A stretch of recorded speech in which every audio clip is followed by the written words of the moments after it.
جوزك اتجوز بنتي وجعل امرك ليه وانتي طالق. نهاركم سعيد. انسوا كل حكايات كده النساء اللي سمعتوها في حياتكم وتعالوا اسمعوا القصة دي حصلت في زمن القاضي ابن ابي ليلى. في يوم دخل عليه سيدتين للحكم بينهم، واحدة منهم بدأت الحديث وقالت: سيدي القاضي، والدي مات ودي عمتي اللي ربتني وكفلتني لحد ما كبرت، وجه ابن عمي خطبني منها واتجوزني. عمتي كان عندها بنت اصغر مني، وفي يوم عرضت عمتي على جوزي انه يتجوز بنتها لما شافت السعادة اللي هو معيشني فيها. زوجي وافق، لكن عمتي قالت له: هجوزك بنتي بشرط تجعل امر زوجتك الاولى ليه.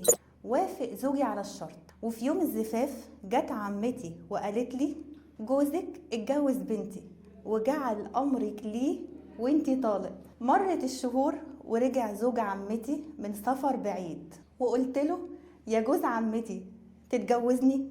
ونكمل باقي القصة في الجزء الثاني. استنوني.